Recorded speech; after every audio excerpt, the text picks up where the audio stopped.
পিঙ্কি আহমেদাবাদে গিয়ে এমন একজন চিকিৎসকের সঙ্গে কথা বলেছেন যিনি আহমেদাবাদে বাঙালি চিকিৎসক হিসেবে কাজ করছেন, বিপ্লব পাল, চিকিৎসক বিপ্লব পাল। তিনি এই ঘটনা সাক্ষী থেকেছেন, গোটা ঘটনার সাক্ষী থেকেছেন এবং একজন চিকিৎসক হিসেবে তিনি পরিষেবা দিয়েছেন জখমদের। তিনি কি বললেন আমাদের প্রতিনিধি পিঙ্কিকে শুধু।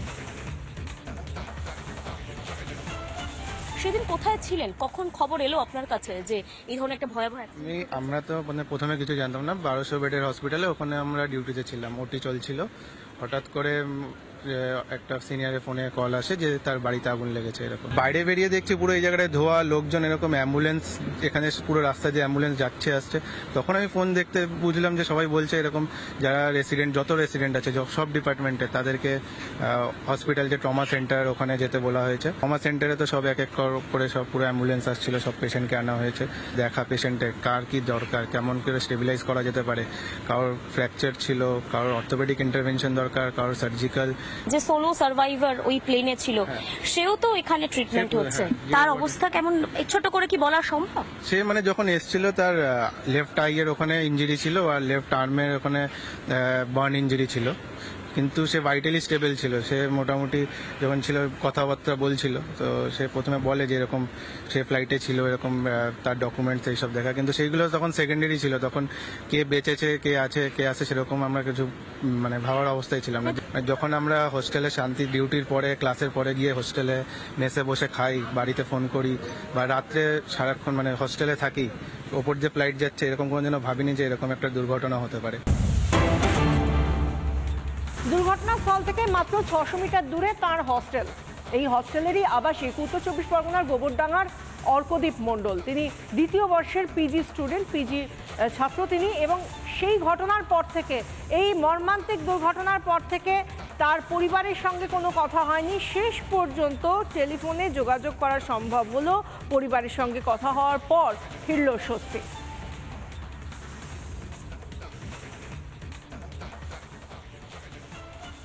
বাংলার বাসিন্দা, পশ্চিমবঙ্গের বাসিন্দা অর্কদীপ মণ্ডল, গোবরডাঙ্গার ছেলে।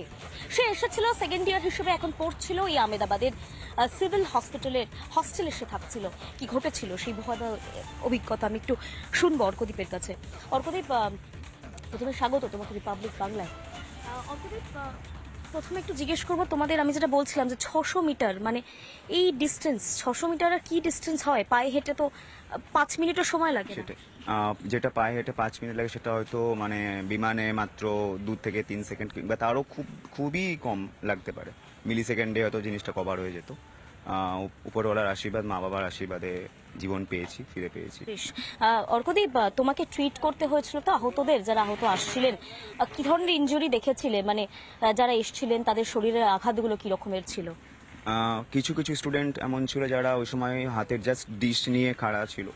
তারা যারা খাচ্ছিল, তাদের কেউ যারা ওখান থেকে ডিশ ফেলে তাড়াতাড়ি পালিয়ে আসতে পেরেছে, তবুও তাদের পায়ে কাঁচের টুকরো ঢুকে গেছে, কারো মাথা ফেটে গেছে, কারো হাত পা ভেঙে গেছে। 4 জন মারা গেছেন যে ডক্টরস, তাদের সঙ্গে পরিচয় ছিল? একদম, তাদের প্রত্যেককেই পার্সোনালি চিনতাম। বলা যেতে পারে আমি বাঙালি, তারা গুজরাটি বলে এরকম বিষয়টা নয়। এটা বিজে মেডিকেল কলেজ, এবং বিজে মেডিকেল কলেজের প্রত্যেকটি স্টুডেন্টের সাথে একটা সৌভ্রাতৃত্ববোধ গত 2 বছরে অবশ্যই গড়ে উঠেছে। তবুও বারবার একটি রিকোয়েস্ট করবো, কারণ অনেক প্রথম দিন থেকেই দেখা গেছে বিভিন্ন নিউজ চ্যানেল কিন্তু প্রচুর এমন কিছু নিউজ আমরা দেখেছি যেটা থেকে যারা অ্যাকচুয়ালি বিজে মেডিকেল কলেজে এই মুহূর্তে নেই, বা আহমেদাবাদে নেই, বা গুজরাতে নেই, তারা কিন্তু এতজন ডাক্তার মারা গেছেন, হোস্টেলে এতজন মারা গেছেন, এই একটা নিউজ দেখে কিন্তু যথেষ্ট ভীত সন্ত্রস্ত।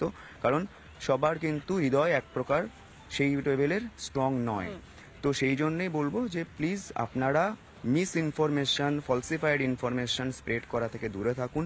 ভেরিফাইড কোনো পোস্টের থেকে নিউজটি পাচ্ছেন, ততক্ষণ আপনারা প্লিজ অন্য কোনো ইনফরমেশন শেয়ার করবেন। অনেক ধন্যবাদ অর্কদীপকে। নানা ধরনের কন্টেন্ট দেখার জন্য লাইক করুন, শেয়ার করুন আমাদের ফেসবুক পেজ, সাবস্ক্রাইব করুন আমাদের ইউটিউব চ্যানেল। পাশাপাশি অন্যান্য ব্রেকিং নিউজের জন্য অবশ্যই চোখ রাখুন রিপাবলিক বাংলায়।